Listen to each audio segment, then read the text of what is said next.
Hey guys, welcome to Sustainable Stays. Today I want to talk to you about soil rules. Soil does rule. And in fact, if you want to get healthy food for your body, you don't start by looking at the food you're eating, you start by looking at the soil that's growing the food that you're eating. And it's unfortunate that in Western farming at least, whether it's backyard gardening or people hauling the tractor out of the Quonset in spring, most of the rules that people abide by with soil, they're not good ones.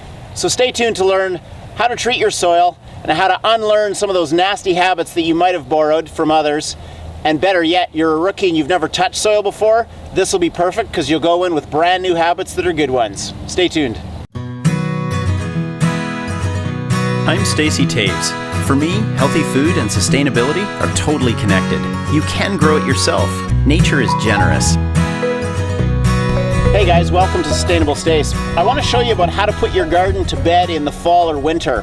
A lot of people think about gardening kind of getting going in spring, and it really should be the tail end of harvesting your garden that you think about it the most for your soil, because how you treat your soil and put it to bed for the fall and the winter is going to be the biggest impact on optimizing your soil's health in the spring.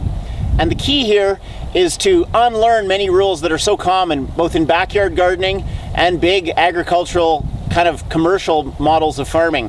And that is that most of the time people mess with the soil far more than they need to. Truly, less is more.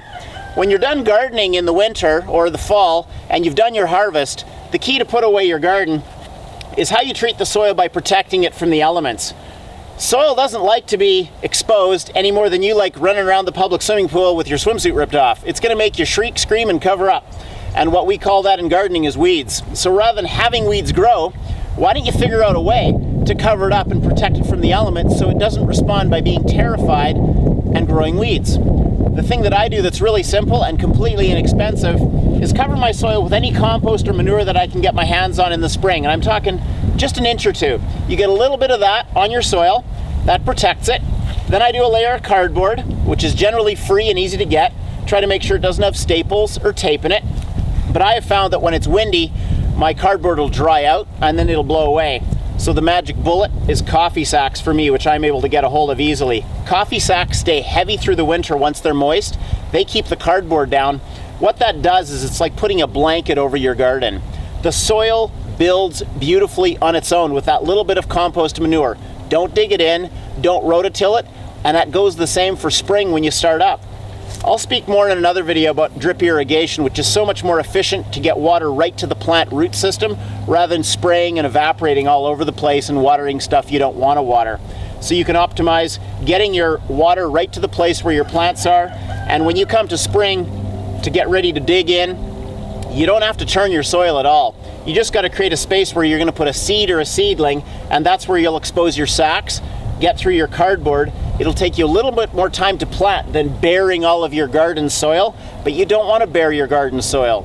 Rather than doing all of the soil in your garden, what you want to do is just target the spots with laser point specificity where your plants are going to be. So when you've got that manure or compost you put down in fall and winter, you've covered it up. Then when it comes to spring, what you want to do is avoid three things which are so common.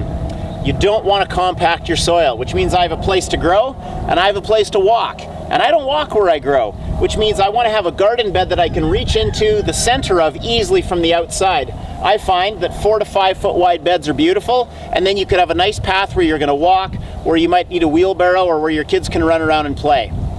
That's first. Don't compact your soil. That means no stepping on it. If you need to get into the middle somehow, put stepping stones down that are going to indicate that's where you can step. Do you know that 50% of your soil is air and water?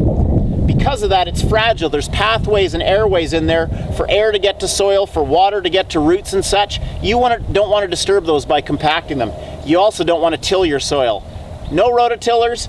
Do as little with a spade or a fork as possible. I just dig up the soil only where the root system is going to be for my seed or my seedling that I'm putting in the ground. So no compacting, no tilling, and most of all, don't expose your soil. This concept of a bare garden or a bare farmer's field that's exposed to all the elements, nature hates it. And it responds with weeds, and then the unfortunate typical default is respond with chemicals to kill the weeds. Well, now you got a whole bunch of death-causing ingredients in your soil, which are supposed to be producing health-giving plants for your body. There's no way that's going to work out, right? No compacting, no tilling, no exposing. Protect this. Healthy soil gives you healthy food. This is an asset. Treat it nice, put it to bed with a bit of compost or manure, cover it up with cardboard, cover it up with some type of sacks or a double layer of cardboard, whatever you have available. Put down rocks or stones to keep it if you don't have coffee sacks. And then in spring, you're gonna have healthy soil. You're gonna have happy soil, and it's gonna pump out the food for you. Thanks for listening. Guys, if you wanna learn more tips and understand more, make sure to subscribe down here and check out sustainablestace.com.